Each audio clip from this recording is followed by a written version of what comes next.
Kaleshwaram project కొట్టుకపోయింది. 1,00,000 కోట్లు గోదాట్ల కలిసినాయి. 1,00,000 కోట్లు గంగల కలిసినాయి. 1,00,000 కోట్లు కేసీఆర్ అవినీతి చేసింది. 1,00,000 కోట్లు కేసీఆర్ కుటుంబం దోసుకొని తిన్నది. ఇది ఇప్పుడు కాదు, 2023కు ముందు నుంచి కూడా ఈ పదాలు ఇవన్నీ కూడా మనం రెగ్యులర్గా వింటా ఉన్నాం. ప్రతిరోజు కొన్ని న్యూస్ పేపర్లలో, కొన్ని మీడియా ఛానళ్లలో రెగ్యులర్గా మనం చూస్తూ ఉన్నాం. 1,00,000 కోట్లు కాళేశ్వరం ప్రాజెక్టు ఇప్పటి వరకు ఖర్చు పెట్టిందే 90,000 కోట్లకు పైగా. కానీ 1,00,000 కోట్ల అవినీతి, 1,00,000 కోట్ల అవినీతి అని చెప్పేసి మనం ప్రతినిత్యం ప్రతిరోజు దాదాపు ఒక 4-5 ఏళ్ళుగా మీడియాలో చూస్తూనే ఉన్నాం. రాజకీయ నాయకులు ఆరోపణలు వింటానే ఉన్నాం.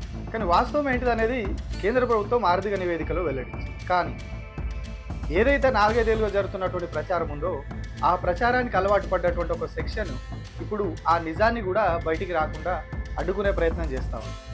అందులో ఒక పార్టీకి సంబంధించిన వాళ్ళే కాదు, మీడియా కూడా కంప్లీట్గా అందులోనే ఉన్నది. మీడియా లైన్ ఎటు ఉన్నది, మీడియా ఎవరి వైపు ఉందనేది కూడా ఇవాళ వార్తా పేపర్లు అన్నీ కూడా మనం ఒకసారి చెక్ చేస్తే, మీడియా ఛానళ్ళను పరిశీలిస్తే క్లియర్గా అర్థమైపోతుంది. సో దానికి సంబంధించి ఇవాళ వీడియోలో డిస్కస్ చేద్దాం.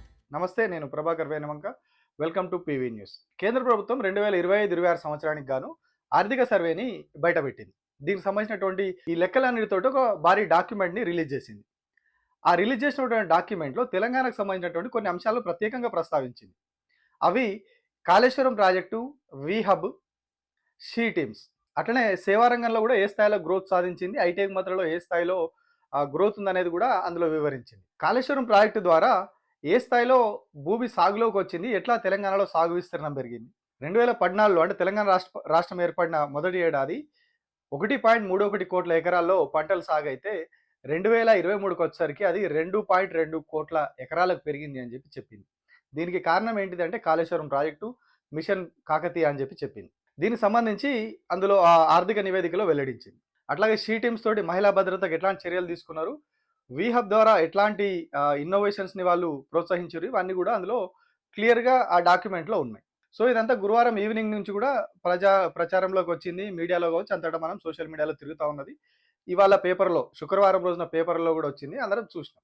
అయితే ఇందులో మనం గమనించాల్సిన విషయం ఏంటి అంటే, మీడియా ఏ స్థాయిలో ఒక సింగిల్ స్టాండ్ తీసుకొని ఉన్నది, ఏ స్థాయిలో గత ప్రభుత్వం చేసినటువంటి పనులని, గత ప్రభుత్వం చేసిన మంచి పనులను కూడా చెప్పలేని దుస్థితికి దిగజారింది అనేది మనం ఇవాళ మాట్లాడుకోవాలి. గత ప్రభుత్వం మంచి చేసింది అని కేంద్ర ప్రభుత్వం చెప్పినా, కేంద్ర ఆర్థిక నివేదిక చెప్పినా కూడా దాన్ని కనీసం పబ్లిష్ చేయలేని పరిస్థితిలో ఎట్లా ఉన్నారు వీళ్ళు అనేది, ఒక మీడియా ఎట్లా దిగజారింది, ఏ స్థాయిలో వన్ సైడెడ్గా పోతా ఉందనే దానికి ఒక ప్రత్యక్ష ఉదాహరణ ఇది. ఇవాళ మీరు పేపర్లన్నీ చూడండి ఒకసారి తీసి. నమస్తే తెలంగాణ, సాక్షి మినహా ఎందులో కూడా క్లియర్గా కాళేశ్వరం ప్రాజెక్టు, మిషన్ కాకతీయ వీటి గురించి పెద్దగా ప్రస్తావించలేదు. వెలుగు పత్రిక కనీసం ఆ పేర్లను కూడా అక్కడ ప్రస్తావించకుండా ఓవరాల్గా ర్యాండమ్గా రాసుకొచ్చింది.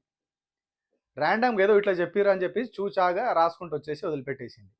ఆంధ్రజ్యోతి వాడు జస్ట్ అందులో లైన్లలో సబ్ హెడ్డింగ్స్లో పెట్టేసి వదిలేసిండు.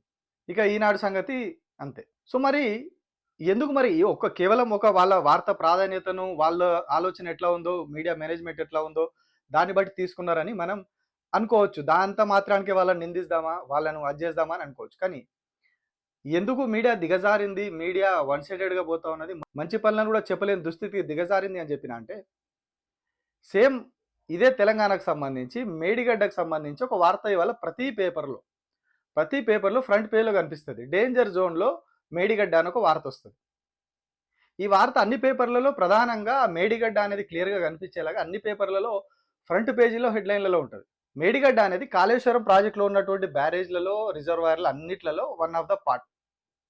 కానీ అది అంతా కూడా డేంజర్ జోన్లో ఉంది అని చెప్పేసి వార్త 4 లైన్లే ఉంటుంది. అలా విషయం పెద్దగా ఉండదు. జస్ట్ ఇట్లా ఉంది, దానికి రిపేర్లు చేయాలి, చిన్న చిన్న సమస్యలని ఆ రిపేర్లు చేయాలి, ఆల్రెడీ కొంత భాగం కుంగిపోయి ఉన్నది కాబట్టి మిగతాది కూడా ఇబ్బంది పరిస్థితి ఉన్నది. సో మిగతా అంతా కూడా కొన్ని చిన్న చిన్న రిపేర్లు ఉన్నాయి, అవన్నీ చేయాలి, అందుకని కేంద్రం డేంజర్ జోన్లో పెట్టింది అనేది వార్త.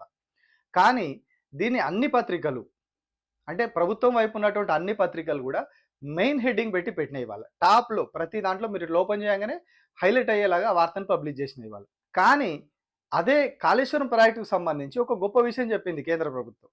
అది చెప్పింది కేంద్రమే, ఇది చెప్పింది కేంద్రమే. కాళేశ్వరం ప్రాజెక్టు వల్ల సాగు విస్తీర్ణం రెట్టింపు అయింది, 9-10 ఏళ్లలో సాగు విస్తీర్ణం రెట్టింపు అయింది అని చెప్పేసి వాళ్ళు క్లియర్గా చెప్పారు. మిషన్ కాకతీయ వల్ల చెరువులు బాగు చేయడం వల్ల, చెరువుల్లో పూటిక తీయడం వల్ల, కట్టలను బలోపేతం చేయడం వల్ల, భూగర్భ జలాలు పెరగడం వల్ల బావులో నీళ్ళు వచ్చినాయి, పంటల సాగుకు ఉపయోగపడ్డది. కాళేశ్వరం ప్రాజెక్టు కట్టి నీళ్ళన్నీ లిఫ్టింగ్ చేయడం వల్ల గోదావరి నుంచి దానివల్ల చెరువులలోకి నీళ్ళు వచ్చి నిల్వ చేసుకోవడానికి ఉపయోగపడ్డాయి. అవి భూగర్భ జలాలుగా అవి బావులకు బోర్ బావులకు కూడా ఉపయోగపడ్డాయి. తద్వారా రైతులకు ఉపయోగపడినాయి. తాగు సాగునీటి కష్టాలన్నీ తీరినాయి.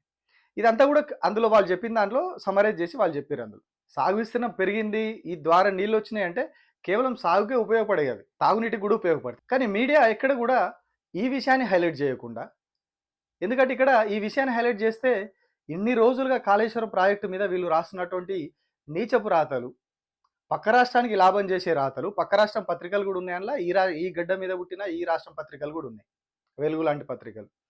వీళ్ళు దాదాపు ఒక 5-6 ఏళ్ళుగా కంప్లీట్గా మేడిగడ్డ మీద కాళేశ్వరం ప్రాజెక్టు మీద ఏ స్థాయిలో విషయం చెబుతున్నారో మనం చూస్తున్నాం. కానీ వాళ్ళ కేంద్ర ప్రభుత్వం ఏం చెప్పింది, లేదు అది ఉపయోగపడ్డది, దాని నుంచి నీళ్ళు వచ్చినాయని చెప్పి కేంద్ర ప్రభుత్వం చెప్పింది. దాని ద్వారా భూగర్భ జలాలు పెరిగినాయని చెప్పింది, సాగు విస్తీర్ణం పెరిగిందని చెప్పింది.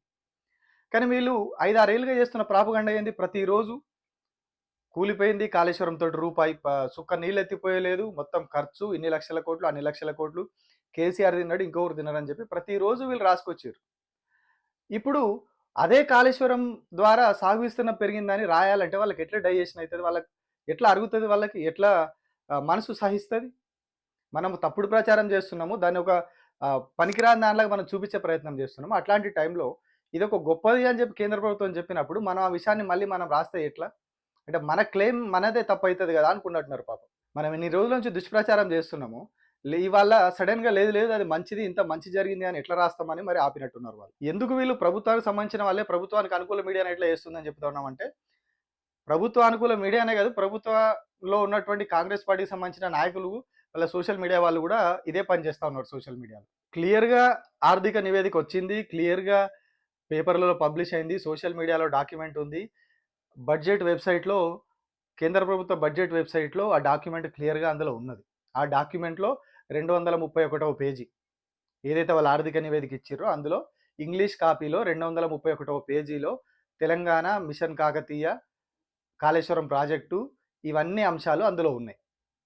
అయినా కూడా కాంగ్రెస్ పార్టీ సోషల్ మీడియా ప్రచారం చేస్తుంది, అసలు ఆర్థిక నివేదికనే రిలీజ్ కాలేదు, బీఆర్ఎస్ వాళ్ళంతా కూడా ఫేక్ ప్రచారం చేస్తూ ఉన్నారు అని చెప్పి వాళ్ళు ప్రచారం చేస్తున్నారు. కానీ కామెడీ ఏంటంటే ఇలా కేంద్ర ప్రభుత్వం ప్రశంసించిన దాంట్లో తెలంగాణను భూభారతి కూడా ఉన్నది. ఆ భూభారత్ తీసుకొచ్చింది వీళ్ళే. గతంలో ధరణి అని చెప్పి కేసీఆర్ ప్రభుత్వం తీసుకొస్తే ఇప్పుడు దాన్ని వీళ్ళు భూభారతిగా మార్చారు. సో అది మరి డిజిటలైజేషన్ ఆఫ్ ల్యాండ్ రికార్డ్స్ అనే దాంట్లో వీళ్ళు భూభారతిని ప్రశంసించింది కేంద్ర ప్రభుత్వం, అందులో భూభారతి అనే పేరునల్లా ప్రస్తావించింది. దాన్ని కూడా వీళ్ళు చెప్పుకోలేక, ఆ భూభారతిని ప్రశంసించారు అని కూడా చెప్పుకోలేక, ఎందుకంటే భూభారతిని ప్రశంసించింది కేంద్ర ప్రభుత్వం, ఎకనామిక్ సర్వే రిలీజ్ చేసింది అని చెప్పుకుంటే మళ్ళీ సేమ్ ఇందాక మీడియా విషయంలో చెప్పుకున్నట్టే ఇక్కడ కూడా కాళేశ్వరం ప్రాజెక్టు గురించి చెప్పాలి, మిషన్ కాకతీయను పొగిడింది చెప్పాలి, వీహబ్ను పొగిడింది చెప్పాలి. ఇవన్నీ కూడా గత ప్రభుత్వ హయాంలో జరిగినాయి. సో మళ్ళా వాళ్ళని పొగడాల్సి వస్తుంది, గత ప్రభుత్వాన్ని పొగడాల్సి వస్తుంది. అంటే ఏ స్థాయిలో ఒక అభద్రతా భావనలో అధికార పార్టీ ఉన్నది, వాళ్ళ మీడియా ఉన్నది అనేది మనకు దీని ద్వారా అర్థమవుతా ఉంది. ఎంతసేపు గత ప్రభుత్వానికి ఎక్కడ మంచి పేరు వస్తుందో, గత ప్రభుత్వానికి ఎక్కడ మంచి జరుగుతుందో, వాళ్ళ పేరు గొప్ప అవుతుందో అనే ఏకైక బాధ, ఏకైక అది తప్పితే మీడియాకు కానీ ఇప్పుడున్నటువంటి ఈ కాంగ్రెస్ పార్టీలో ఉన్నటువంటి నాయకులకు కానీ మంచిని మంచి అని కూడా చెప్పుకోలేని పరిస్థితి. కేంద్ర ప్రభుత్వం రాష్ట్రాన్ని పొగిడింది, ప్రభుత్వము అనేది ఒక నిలకడగా ఉండేది, ఆ ప్రభుత్వంలోకి వచ్చే పార్టీలు మారిపోతాయి. దాన్ని తెలంగాణ అనే ప్రభుత్వం చేసినటువంటి పనులు, మిషన్ కాకతీయ కావచ్చు, కాళేశ్వరం ప్రాజెక్టు కావచ్చు, వీహబ్ కావచ్చు, షీ టీమ్స్ కావచ్చు, వీటన్నిటిని కేంద్ర ప్రభుత్వం మెచ్చుకున్నది, మీరు మంచి చేసిర్రా బాబు అని. సో ఆ మంచిని కూడా మనం చెప్పుకోలేక ఇంతసేపు అభద్రతా భావనలో ఉండి వాటిని మనం మెచ్చుకుంటే ఎక్కడ గత ప్రభుత్వానికి క్రెడిట్ వస్తుందో, ఎక్కడ వాళ్ళకి అదవుతుందో అన్న ఆ బాధ అనేది వర్ణనాతీతం. ప్రభుత్వంలో ఉన్న వాళ్ళకి ఆ బాధ ఉండవచ్చు, కానీ మీడియాకు కూడా మేము ఏమంటారు మంచితనానికి మారు పేరు వేసుకుంటారు, నిష్పక్షపాతంగా వార్తలు వేస్తాము, అదేస్తాము ఇదేస్తాము, నిలువుటద్దాం మేము దానికి దీనికి అని చెప్పి పెద్ద పెద్ద యాడ్లు వేసుకుంటారు పేపర్లలో, ఇవే పేపర్లు ఇవన్నీ కూడా. కానీ వాళ్ళు చేస్తున్నటువంటి దుర్మార్గం ఇట్లా ఉంది. మన రాష్ట్రానికి మంచి పేరు వస్తే, మన రాష్ట్రంలో ఉన్నటువంటి కొన్ని మంచి పనులను, ప్రభుత్వం చేసిన పనులను కేంద్ర ప్రభుత్వం మెచ్చుకుంటే చెప్పుకోలేని దౌర్భాగ్యం, దుస్థితికి ఈ మీడియా, ఈ ప్రభుత్వం రావడం చాలా దౌర్భాగ్యమైన విషయం. Thank you.